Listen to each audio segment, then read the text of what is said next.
When it comes to photo editing, a lot of photographers usually start out by using simple tools where they can make maybe basic adjustments to images. And then over time, they might realize that they want to do something more complex. And that's where advanced software like Photoshop can come into play. In this section, I want to demonstrate Photoshop and show you some of the capabilities that Photoshop has. Now, I'm not planning to cover Photoshop in detail because, truth be told, there's just so much functionality within the software that if I wanted to do that, it would probably take a very long time for me to cover the basics. So here, the idea is to give you an overview and maybe show you a comparison between what Photoshop can do and Lightroom cannot so that you understand the differences. And when it comes to knowledge of Photoshop, I don't think there's a person out there in the world who can say they know everything about Photoshop and what it can offer, because the thing is the software changes all the time and there's just so much stuff in there that once I start showing you especially, you'll realize just how complex the software can be. And within Photoshop, it's one of those tools where you can skin the cat in many different ways. You could even take something as simple as sharpening and apply different sharpening methods to an image in so many different ways. So let's just go into the software real quick, and I just want to show you what Photoshop is all about. And again, this is more of an overview than anything else. All right, so let's get right into it. And I've got Photoshop already open here. And if I were to go ahead and open an image, and I have one raw image here. If you try to open a raw image, what will happen is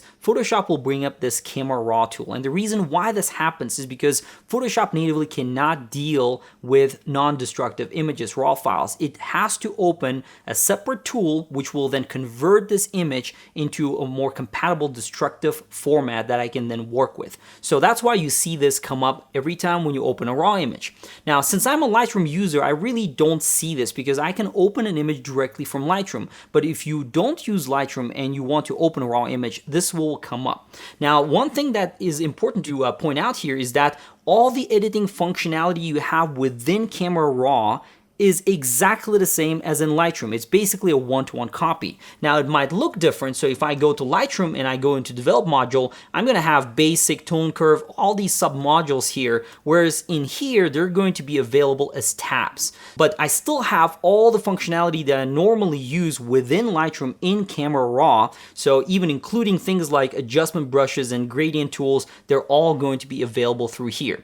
I'm going to go ahead and cancel this because my intent is not to open things directly from Photoshop. Instead, I'm going to make the tweaks to the image in Lightroom. And that's kind of the beauty of this combo, is that Adobe engineers wanted to make these two software packages go hand in hand so that they have the most integration available. And if I wanted to open the image directly from Lightroom, the nice benefit here is that once you open the image from Lightroom into Photoshop and that raw file gets converted into a compatible format that Photoshop can deal with, then once you make the changes to the image and save it in Photoshop, those changes will automatically carry over to Lightroom. So you do not have to deal with re-importing images anymore, because that image, once you save it, the destructive image is going to automatically be imported into Lightroom. And I'll show you how that works. So what I'm going to do is I'm going to just make maybe some very simple changes here. I'm going to start with where I usually start, which is I'm going to change the camera calibration here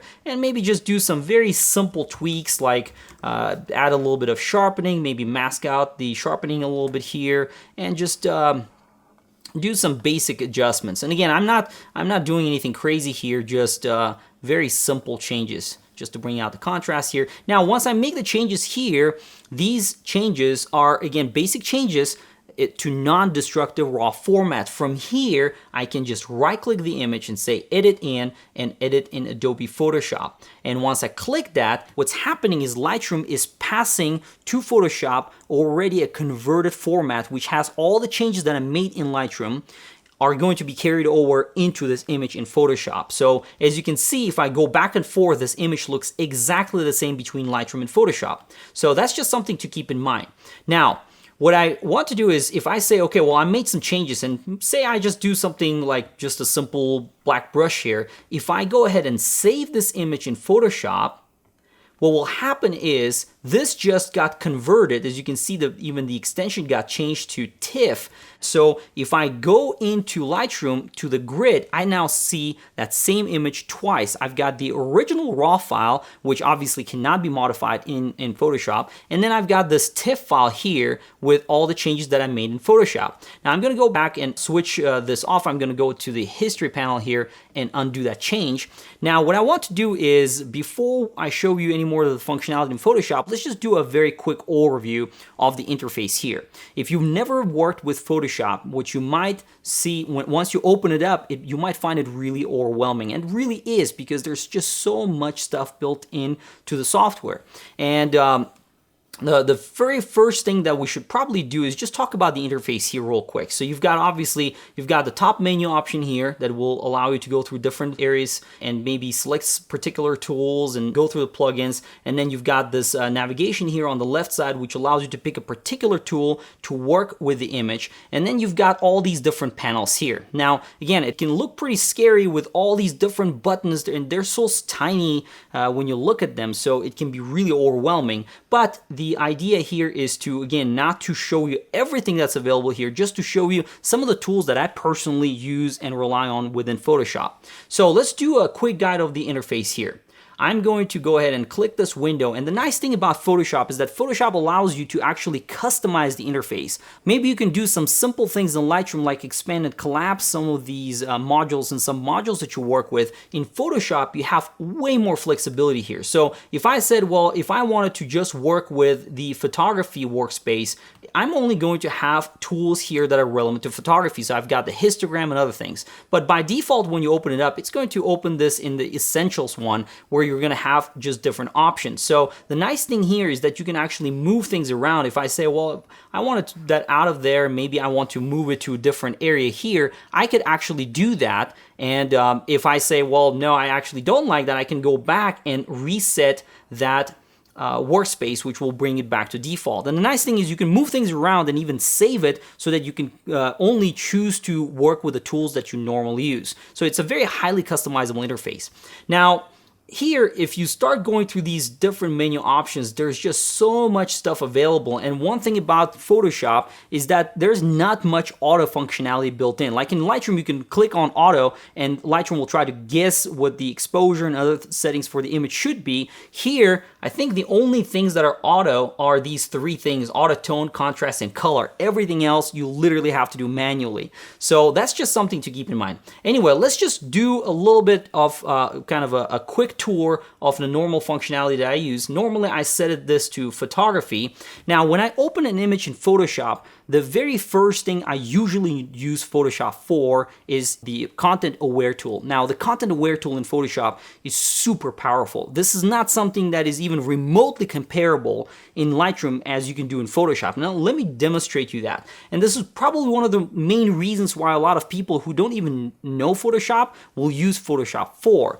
So if I said, okay, in Lightroom, I want to make some changes to the image here, and if I wanted to, and this is back to that original raw file, well, I've got a car here, and what if I wanted to clone that car out? And in addition to that, I've got all these car tracks which are not looking particular. I've got another car right here, which are not looking particularly good for this particular photo. So if I said, well, I wanted to get rid of it, I've got the ability to do that using the spot removal tool, which, you know, it's got a little bit more flexible because I can now select the size of the tool and I could kind of brush this car out. But look at how slow this process is.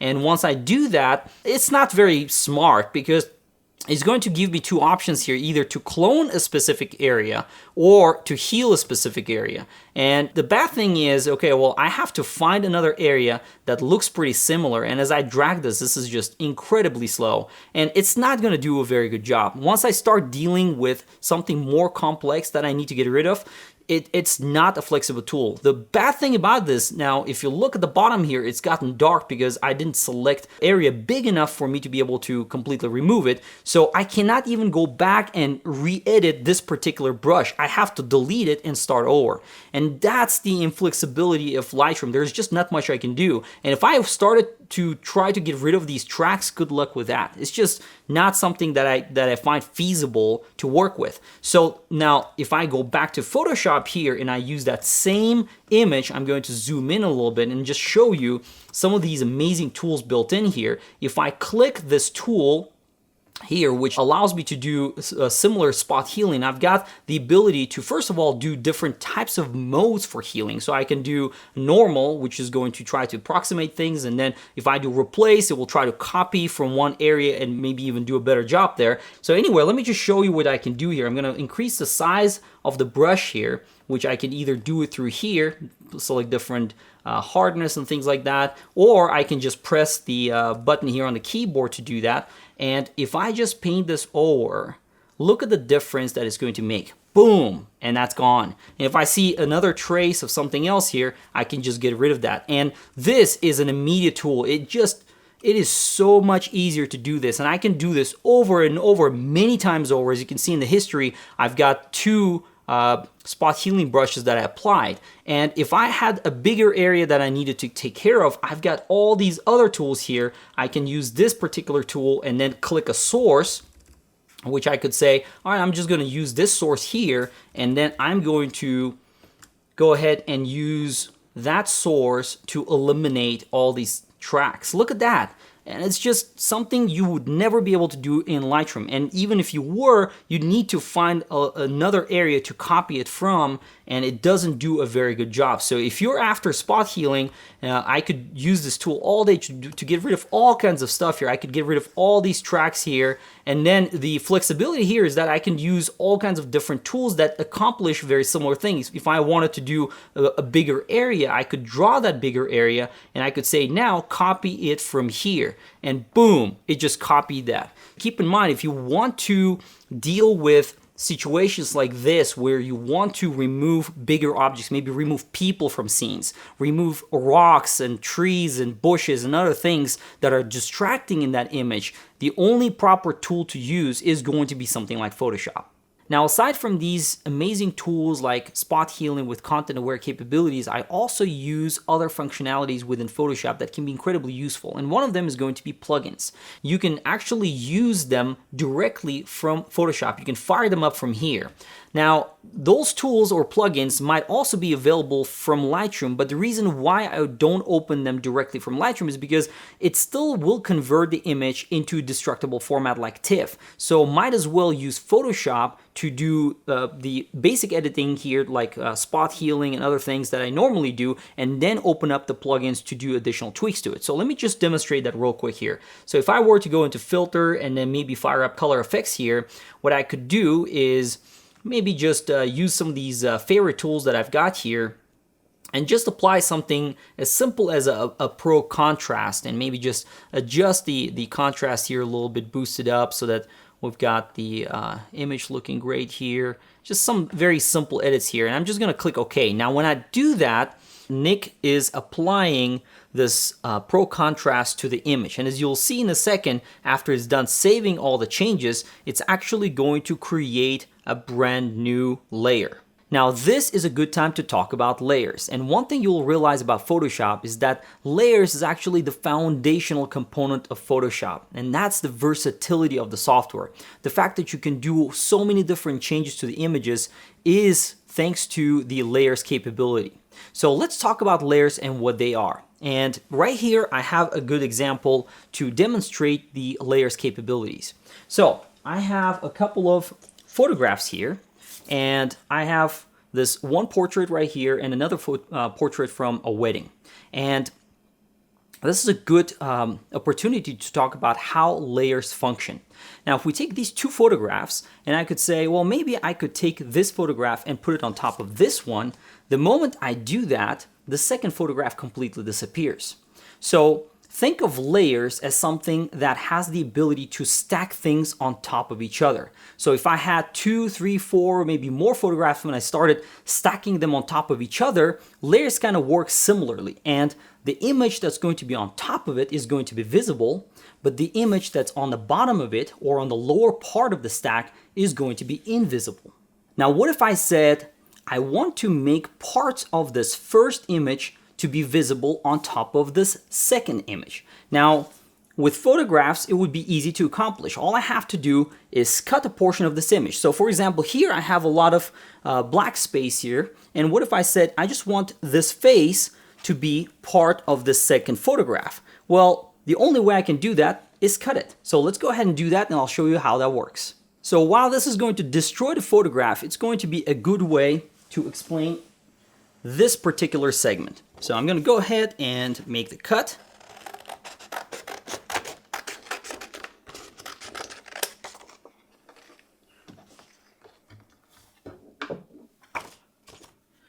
Now this is a very rough cut, but you get the idea. So what I just did was I cut out that black portion, and now that I did it, you can see that the second image is laid over on top of the image, the first one, and now you can see them both. Now we talked about destructive editing, and as you can see, this is a pretty destructive way to work on a photograph. Normally you would never want to do something like this unless that's your purpose. So in Photoshop, there is a way to do this, and I'll show you how you can do it without destroying the actual image.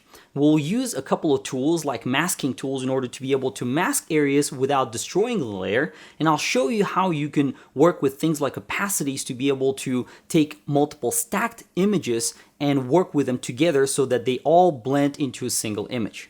Now I'm going to jump back into Photoshop, and I'm going to use exactly these two images to show you how you can use the layers capabilities within the software.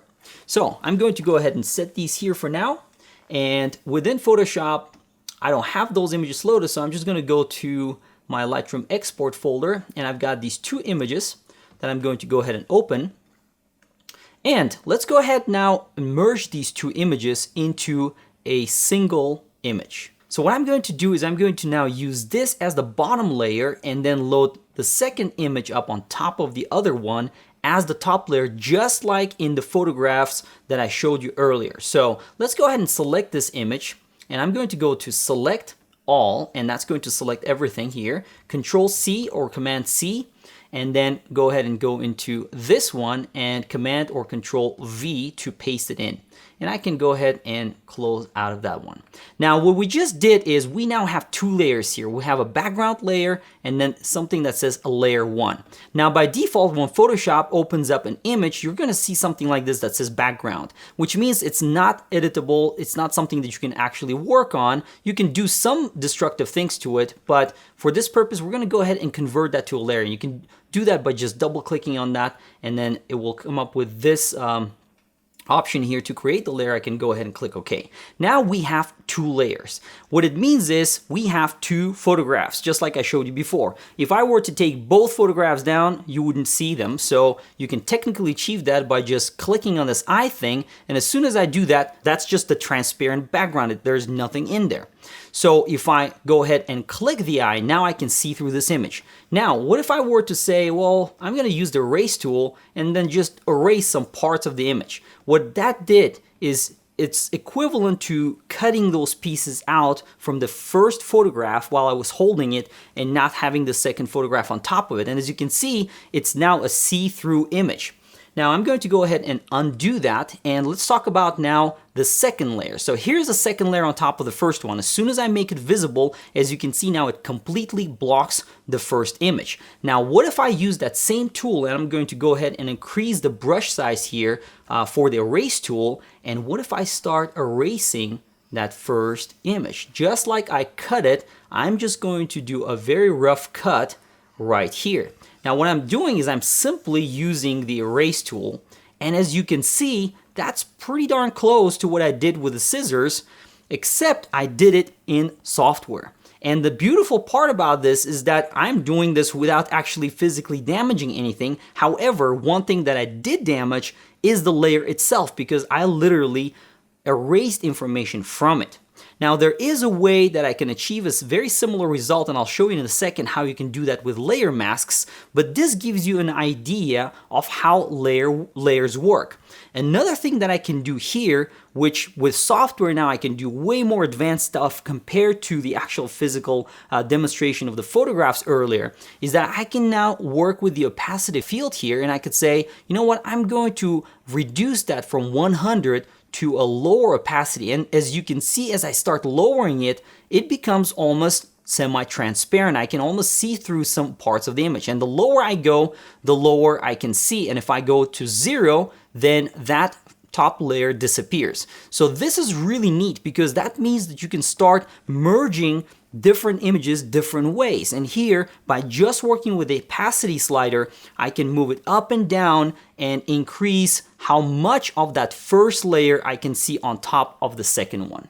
Now, while I was able to achieve what I wanted in software, just like I did with scissors, this is kind of bad for me. And the reason why it's bad is because if I go back to our photograph here, well, I kind of destroyed this photograph by cutting the second section off by using scissors. Well, what if I wanted to preserve that? What if I wanted to go back to what I had? Which unfortunately in this case, unless I'm going to glue this up, even then it's not going to be a pretty job. There's really no way for me to be able to restore this photograph. So what I could do, however, while I cannot do it using the physical prints here, I could take a specific tool in Photoshop and I could say, you know what, I want to preserve the second component or the second part of the image, but I do not want to get rid of it. I only want to mask it. And this is where masking comes into play. So let's talk about masking now. I'm going to go ahead and set these down, and we don't need the scissors anymore.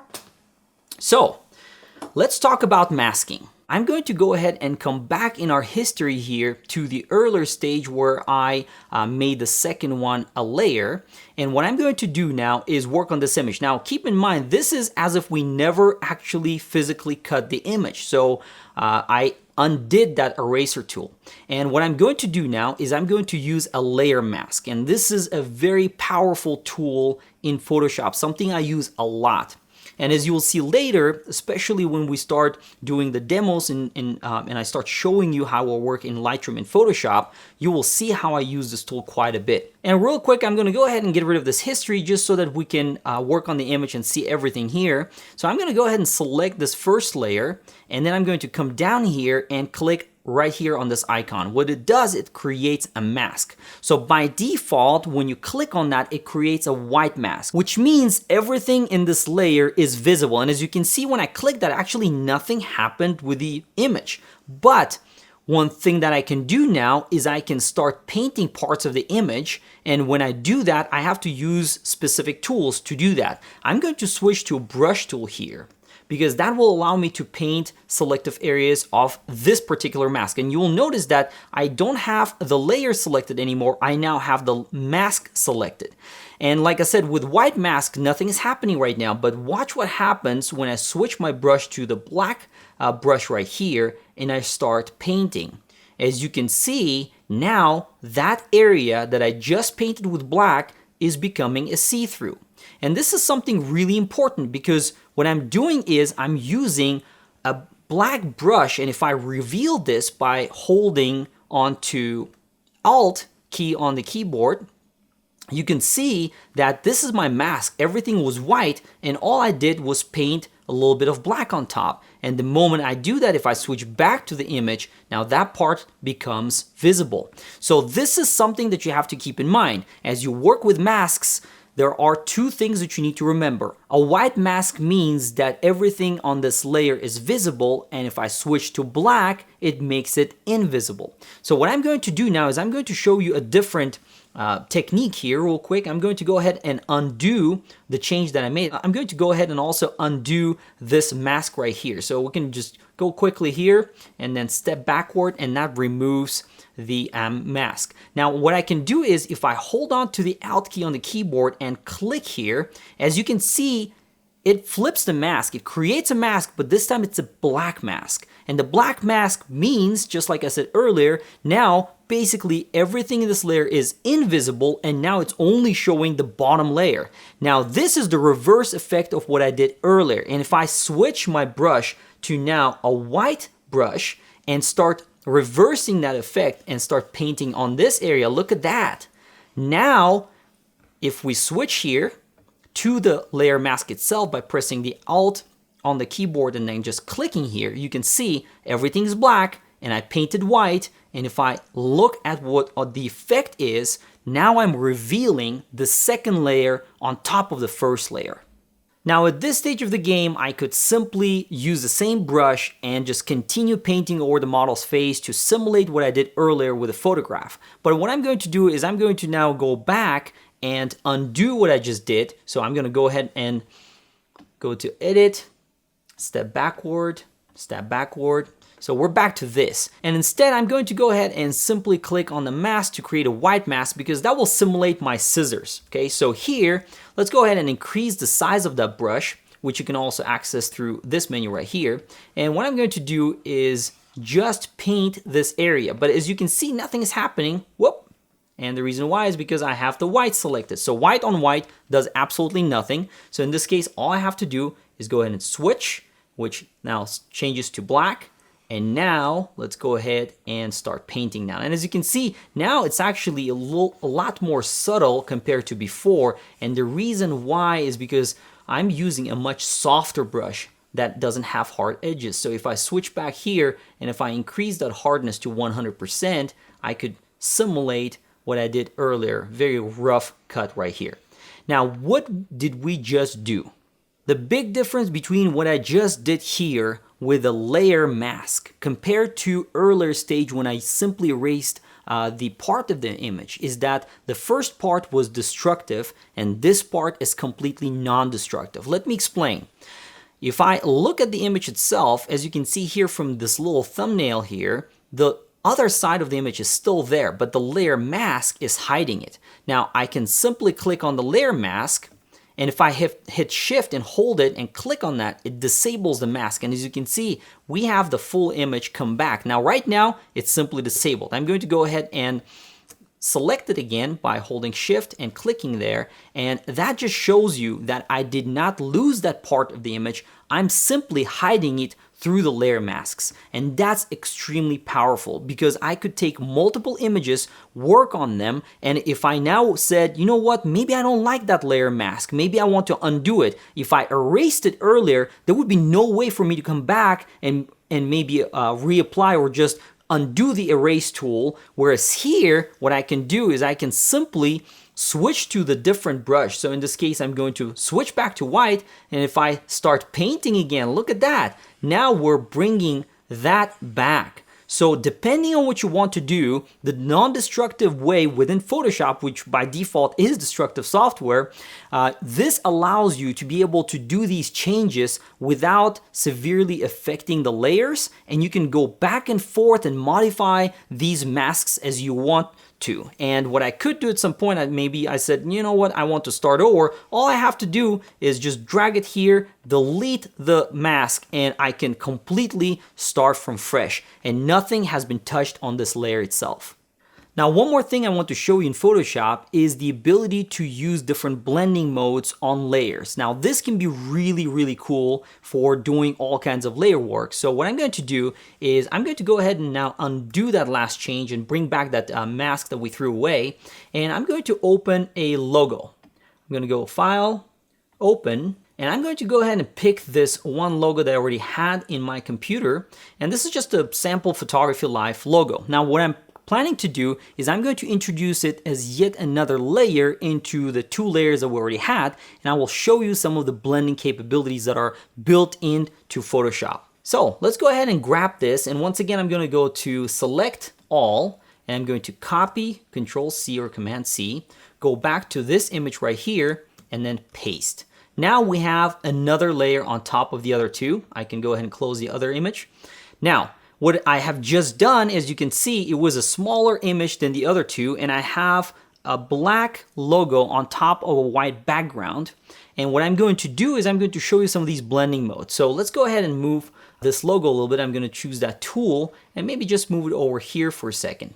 Now, obviously this is not looking really good, but with blending mode in Photoshop, I can choose to completely change the way that this logo is going to appear on the other stacked layers on the bottom. So what I can do here is I can simply go right here, and this is the blending option for the particular layer, which in this case, I have that last layer selected. If I click here, I have all these different options. Now, I'm not going to go through all these options because this is way beyond the scope of this Photoshop introduction. I'm going to simply pick one of these, and let's start with multiply. Now, check that out. By just clicking multiply, what it did is completely remove that white from my logo. Look at that. So if you have a logo like that with a white background, you don't even have to go and try to delete the white background out of it. If you just use the right tool here for blending, you can simply have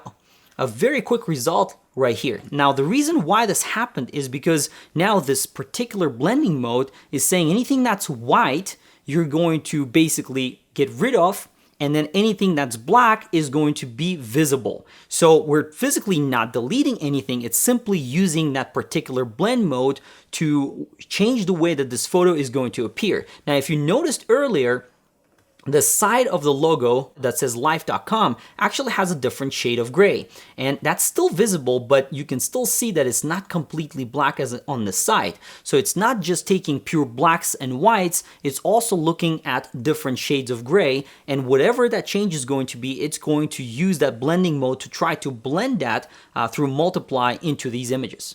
Now, on the opposite side of the spectrum, we have another tool right here which we can use, which is screen. And if I click on that, look at what it did. Now, what it's doing is it's saying, okay, I'm going to keep all these white areas, but I'm going to make all these black areas transparent. And the effect of that, look at that. Now I can see through those black areas, and then the white border is there. So by just using these two different blending modes, I was able to change the way that layers appear on top of each other. So go ahead and play with these and see how they work, because they can be very powerful. Way before you even go into creating masks and doing other things, you can creatively combine multiple images and have some really interesting results. Hopefully you found this demonstration of layers useful, and now you know what they are and how they work. Now what I'm going to do is I'm going to jump back to our previous image, and I'm going to go ahead and close out of this one because we no longer need it. And now we're back to our image. I now have a separate layer which is sitting on top of my previous layer, which was just a background layer here. Now, if I go ahead and uncheck this eye, which just shows me what this layer is doing to the image, as you can see, this is my old image. This is where I started. And then this is what the tool was able to do for me. And as you can see, that's a pretty drastic change. Just using a plugin already allows you to make these amazing edits to the image. So if you rely on such tools, you can make very quick adjustments to the image within Photoshop, and they're just going to sit here as a layer. Now, the nice thing about layers is I could say, no, you know what, I want to only show 50% of the changes that I made to the image. And by just dragging this opacity tool to 50%, look at this. I am just now reducing that layer to 50% opacity, so I'm making it semi-transparent.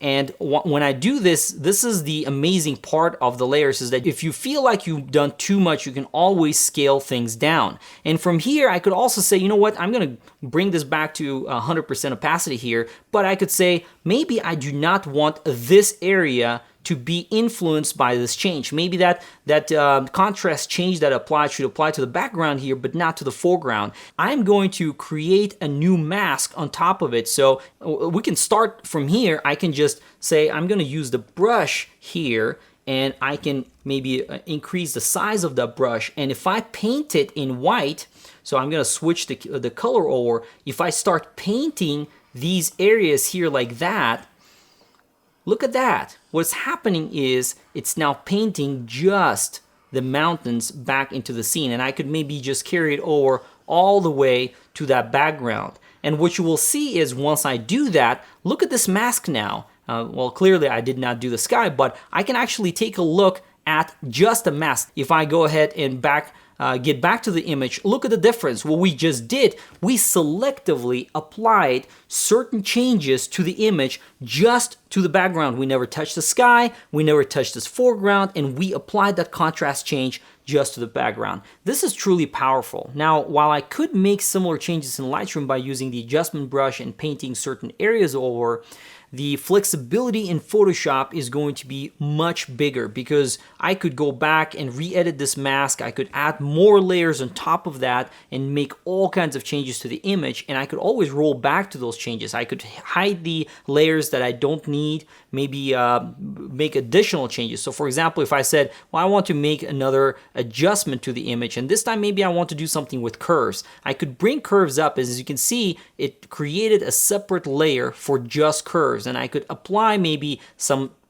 just as an example, just strong curves there, and as you can see, the differences here are immediate. And if I wanted to ever go back to that curves layer and make additional adjustments, well, even if I get rid of that and I work on this layer, I can go back here and reopen that same curves, and from here I can make either roll back some of the changes that I made or maybe change that curve to something different. So these are the abilities that Photoshop offers for you to go back and be able to work with these changes. Now, technically speaking, all the changes that I made to the image are so far kind of non-destructive in a way that I can uncheck this and I'm back to my background layer, which I never modified.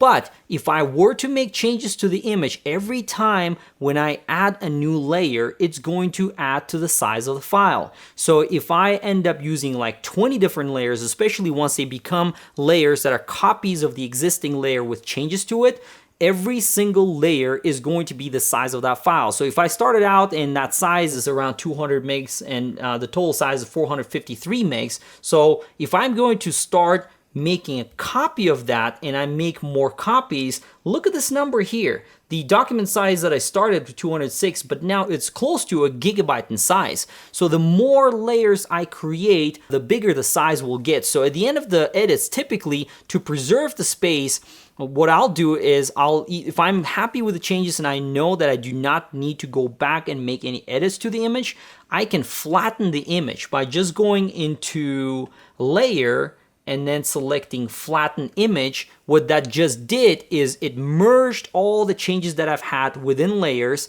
and then compiled all that information into a single layer. Now, if I'm gonna go ahead and click Save, and if I go back to Lightroom, if I go back to the grid, remember that brush change that I had before? Well, look at what's going to happen once this layer reloads. Now, it just got reloaded, and if I open the image, all the changes that I made to the image are carried over into this one TIFF file. And if I look at the size of this thing, it's obviously going to be bigger because now it converted that image. So if I click on Show and Explorer and look at the size of the original image that we worked with. If I go ahead and expand this a little bit, so 44 is the image that we worked with, and this is the actual image. This is the sidecar file that I created, but that's the image that I worked on, and it's only 36 megabytes in its raw format. Once it unwraps all the information and it becomes a 16-bit or higher bit image, it's going to become much bigger in size. So right now, just with a single layer, which I flattened, right? So I brought all those changes back into a single one layer, it's still 211 megabytes in size, and that's quite a bit. So that's something you have to keep in mind. As you edit images within Photoshop, if you're not going to keep track of these layers and you're going to have a huge number of them, you're going to start having storage issues, because then you're going to have all this massive amounts of data trying to be preserved in those images. Now, the nice thing is, if I go ahead and undo what I just did last time, and if I said, you know what, there is a possibility for me to go back to this image and maybe I want to readjust the curves later on, or maybe change some things in the layers, you could technically save this image. So if I go ahead and save this image, it's going to say, well, you're trying to take all this layer information, trying to compile it into one TIFF file. What do you want me to do? So I can apply compression to the image, and if I click click on OK, what it will do, it will ask me one more time, are you sure you want to include the layers in this TIFF file? Because it's going to be massive. And I'm going to say, go ahead and do that. And if I go back to Lightroom, see it's taking a while to actually save this because I've got 3 total layers that it's trying to save, and it's obviously going to take a long time. But the nice benefit is if I close out of Photoshop completely, and now I have only this image that I have in Lightroom. Remember, once you close out of Photoshop, and I can no longer go back and open the image and undo the changes because that's just not part of history anymore. So here, let's take a look now at the size of the image. Obviously, as I said earlier, the size is going to increase. It's now close to 900 megabytes in size, which is just massive in comparison to the raw file. But the nice benefit is I could go back and say, I'm going to edit that image back. And here Lightroom is saying, well, what do you want to do? Do you want to edit that original image that I brought back into Lightroom, or do you want to edit a copy or edit a copy with Lightroom adjustments? So if I made some adjustments to the image and I reopen that image in Photoshop, then it would carry those over. But for me, I'm just going to say edit original because I want to see everything that I've made to the image and maybe tweak those layers further. So as Photoshop fires up, what you will see is once it's done loading, I've got those layers back in Photoshop. So I could go back and make additional tweaks to that curves and then maybe change the mask a little bit, play with it. But if I go back to the history, as you can see, all the stuff that I did before is now gone. I only have open and modify the curves layer, which I just did. Another great feature of Photoshop that I also heavily rely on is for doing dodging and burning in my photographs. So in this case, let's do a quick demo of how that would look like. So while I can use the brush tool and kind of start darkening the areas by reducing the opacity of the brush, my preferred method, which in this case would be kind of non-destructive in the sense that I can undo the changes, would be to create a new layer on top of all these layers that we already have in Photoshop. So to start dodging and burning in some of the areas of the image, which the point of doing that would be to try to highlight or maybe darken some areas of the image, what I'm going to do is I'm going to create a new layer. And that layer is going to sit on top of these existing layers. And if I press the Alt key and click on new layer here, it's going to give me an option by, I can just type in dodge and burn. And here I have the ability to select the mode, and this is something that I haven't talked about yet, but there are different modes of layers. So if you create a layer, you can apply it on existing layers in different types of modes. In this case, I'm going to select overlay. And by selecting overlay, when I do that, it will give me the option to fill the overlay with neutral color 50% gray. I'm going to go ahead and check that, and I'll explain why. By clicking OK, now as you can see, nothing really happened to the image. And the reason why is because I selected overlay. If I go back to normal, as you can see, this is just 50% gray that sits on top of everything else. By selecting overlay, it becomes kind of a transparent layer that's sitting on top of others waiting for changes to happen. Now in this case, what I could do is I could use a brush and start painting on top of this layer to then either highlight or darken some parts of the image. And that's exactly what I'm going to do here. So I'm going to keep that layer selected. I'm going to select my brush, maybe increase the size of the brush a little bit. And what I'm going to do here, let's just make sure that the hardness is set to 0 because I want this to be very subtle.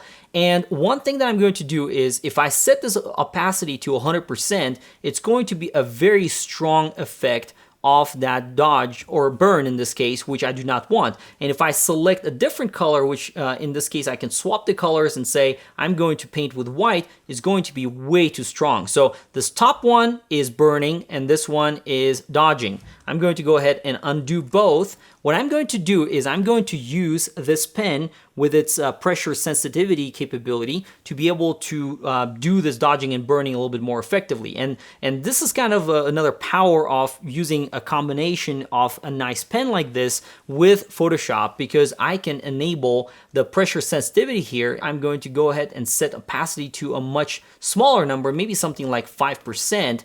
Then I can apply, in this case it's white color. So remember, white color is for dodging and then the black color is for burning. So let's start out with these rocks here. And the point here is to try to maybe just point out or highlight these rocks here, which are really beautiful. That's kind of the reason why I shot the scene is this foreground is looking really nice. And if I wanted to highlight those rocks here, what I could do now by enabling the pressure sensitivity, let me show you the effect here. If I set it back to opacity 100%, if I just lightly start touching this area, as you can see, it applies only to that area very lightly. Now, if I start pressing it, it's a much more visible effect.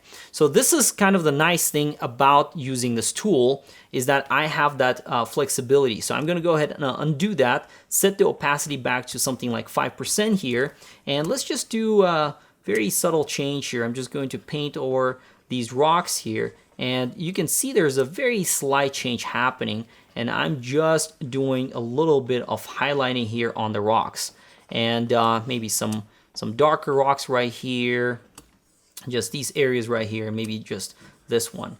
Now, after I'm done painting, I'm gonna zoom out and let me just show you the before and after. And again, this is a very subtle change, but you can see the difference right away. And the nice thing is I can actually, once I make this change, if I say, well, that's a little bit too strong, I can reduce the opacity here, and then it becomes even more subtle change here. And in order for me to do the burning here, which I could maybe use that same brush to apply and maybe darken these mountains here in the background, all I have to do is swap the brush to black and now start painting these areas right here. And by doing that, as you will see in a second, maybe increase the brush size a little bit here, and then let's just paint these over. And here's the before and after. And as you can see, the difference is pretty drastic. And this is something that I do a lot to images whenever I need to highlight something, an object in the scene. Maybe I want to make it a little bit more visible so that the eye can lock on that and kind of draw the viewer's attention to that particular object. This is how you would do it. So far, I've only demonstrated how to make subtle changes to a single image, but what about doing something more drastic that we talked about before? Replacing skies, maybe adding objects to images from other images. This is something that I want to show you real quick. So I'm going to go ahead and close this image. I already got it saved. I'm going to minimize this, and I'm going to pick two images that I previously imported, and they're from a wedding. And this is something that happens quite a bit when you photograph people. You know, like in this image right here, you're always going to have someone, especially in a group setting, who's going to blink, right? So in this case, I really don't have a blinker, but I have a situation here. I've got the father of the bride here. He's looking away. And then on the groom side, we've got the father looking directly here. So I've got another image where the situation is slightly different. And in this image, we can see that father is looking straight at the camera here. And then on this side, also looking straight. But then there's some other stuff going on here that I don't like. So what if I wanted to combine this image and this image to create one composite where everyone is looking at the camera? Now, previously, I already did that. And I want to show you how this image would look like. So you can see everyone is looking at the camera. If I zoom in, I can see that he's looking straight at the camera.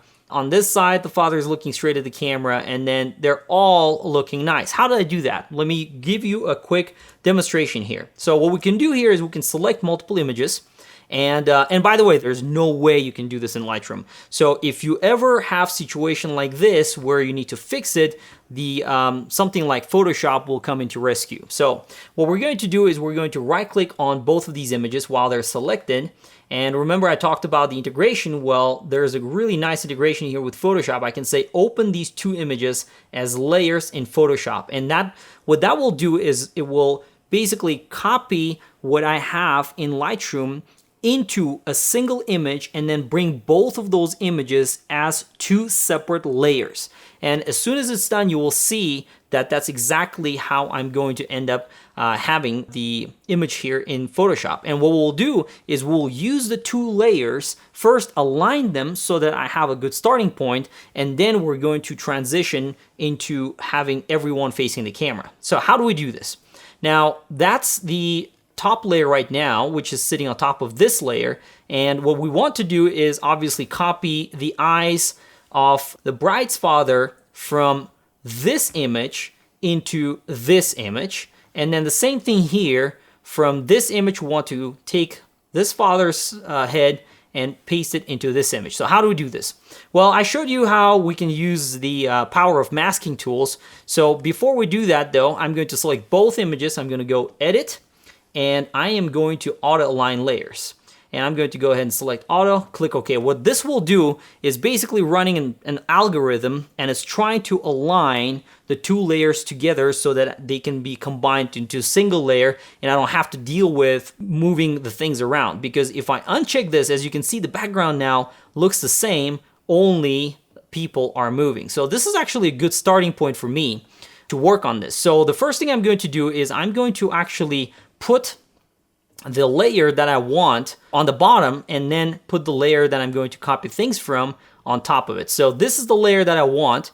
So I'm going to move this down, and then this is the layer where I'm going to copy things from. And what I'm going to do is I'm going to create a mask, but I'm going to create a black mask by pressing the Alt key and clicking on the mask. Now what just happened was that second layer basically got hidden. So what I need to do now is I can zoom in, and I can say, all right, so let's work maybe on the right side first. So we're gonna work on him first. Now with a black mask applied, it's basically seeing through that image. So at this point, if I use a white brush, I can apply it on this black mask and start revealing the second layer on top of the first layer. And that's exactly what I'm gonna do here. So I'm going to go ahead and reverse the colors here so I can switch to my white brush, and then just start to paint over the existing area. And as you can see, as I do this, I'm now revealing what's underneath. So that's kind of really powerful. So what I'm gonna do is I'm just going to go ahead and work on the head, maybe just a little bit of the shirt so that I can then align that. So that's really all I want to do. As you can see, things aren't aligned properly. The neck is not at the right place, and that's because obviously the person moved a little bit as I was taking the second picture. So what I'm going to do is I'm going to just move the entire layer, which is okay in this case because it's hidden except for the head, and I'm just going to align it back in place. So as I do this, maybe just use the keyboard a little bit to align it properly. And as I do this, you can see that the other one started showing up because I didn't paint it enough. So I'm just going to go back to the brush and then or paint on those areas so I can hide that rest of the face from the previous image. So that's looking fairly good. And if I wanted to, I could spend a little bit more time cleaning this area up, maybe just getting rid of these slight halos here and bring it back. But anyway, this is looking pretty decent already. And if I wanted to work on the eyes, now that the layer is a little bit moved, I'm gonna have to now create a duplicate of this layer, because I can do exactly the same thing and work on the second person. Now, I cannot really do it on the second person on top of this existing layer because I moved it a little bit. So his eyes are gonna move together with the other one. So in this case, what I'm going to do is select that layer, press Ctrl J, which is to duplicate. That's the action to duplicate the layer. Now you can also right click on that same layer and say duplicate, but in this case I'm using the shortcut. And what I need to do is I need to get rid of this mask. So I'm just going to drag it into the trash, and it will say, do you want to apply it? No, I just want to delete it. So now we revealed that on top. So what I can do is, in this case, since it got moved a little bit, let's see by how much. Quite a bit, I think. So we just need to move it back maybe just a few. So let's see. Is that close enough? Close enough. So anyway, what I want to do now, since the second layer is fully visible, I'm going to create another mask. So we're just going to use that exactly same tool, press Alt, and then create a mask, which now made that whole thing invisible. And now, if I'm going to come over here, so let's work on his eyes. I need to first locate them, but go ahead and let's start brushing it. Close enough right there. So I can see that I can now bring back his eyes. Now obviously things have moved a little bit, but it's not a problem because just like I did before, I can just select the entire layer and just move the eyes to where they're supposed to be. And in this case, what I could do is I could say, I'm going to just change the opacity to like 50% and then zoom in a little bit tighter, and then maybe just move it right in place. And another thing that happened here is he not only moved in the image, but as you can see, the second eye is kind of out of alignment. What I could do is I could say, well, I'm just going to select this area, and then I'm going to go ahead and select inverse, just like that. And then if I press the delete key, it will completely get rid of everything outside this area. So by doing that, what I can then do, I can go to edit and I could say, I'm going to do free transform and just put this back into alignment. So the eyes are more or less matching the other layers. So by doing that and then putting them right in place, I could say now go ahead and put the opacity back to 100%. And if I wanted to clean up this area, I could do that, but that looks pretty good already. So take a look. I mean, this is our final image, and the only thing that's left from here is I'm going to click on the selection tool, and I want to crop this empty area around these layers out so that we don't have that as part of the image. So I'm going to keep the ratio the same. So this is a 3:2 ratio, and just start from the corner right there, and then just drag it down. Maybe that's a pretty good crop right there. So I'm just going to go image, crop, and voila.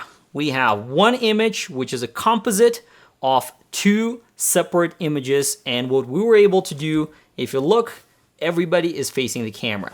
So as you can see, this is really powerful. This is not something I could ever do in Lightroom. And actually, Lightroom is not designed to handle things like this. But with Photoshop, I'm able to achieve all kinds of results like this. I could copy paste objects if I wanted to. I could do all kinds of advanced stuff. And if I do landscape photography, some people do composites where they take maybe one image and then blend it with another image. Some people nowadays, instead of doing HDR photography, are now doing image blending. And those are all great techniques, and you can do those using Photoshop, and definitely not something like Lightroom.